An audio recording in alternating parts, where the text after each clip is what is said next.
lines, and then they decided, okay, this is how we're going to do it. And again, to call out to the whole, what essentially was a village or a town, which now is a city, you had to be high and be loud so that everybody in the surrounding areas could hear you. In Muslim countries now, you'll see speakers that are fitted at the top of the minaret instead of someone having to climb up. But that's what it was originally for. So it was actually for acoustics to be high up so that the voice projects across the town and everybody can hear it. We don't have a minaret here because, again, we don't need to do a call to prayer out loud to the neighbours because most of our neighbours are not Muslim and we don't want to disturb them in the middle of the night. But we do have a replacement for the minaret, and you'll see it just outside on the main building when you go out. It's a huge pole, and that's actually a radio transmitter. So under the minbar we have a radio transmitter, and when the speaker is switched on, all the Muslims in the Muslim community in Hull, they have a receiver in their home, and when we do the call to prayer, everybody hears it within their home.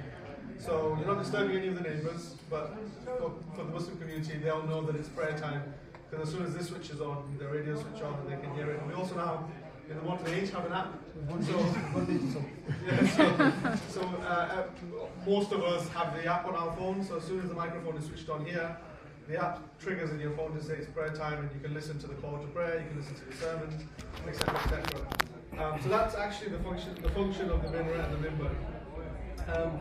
Most mosques also have something called the mihrab, which is basically usually kind of within the wall. You'll have seen it in mosques where it's like a concave space within the wall. And again, it's usually quite heavily decorated, but it's all again down to function. So when an imam is standing here and is speaking out, you can hear me from there without any speaker. But when we start the prayer, the imam also has to face Mecca. So he stands facing this way. And so for all the people behind, it's very difficult for them to hear.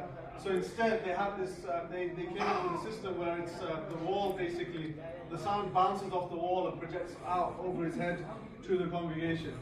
So that's why we have something called the mihrab, which is in most of the kind of purpose-built mosques. Again, in the UK it's more symbolic because we just use the sound system. We've got a symbolic one there, not really.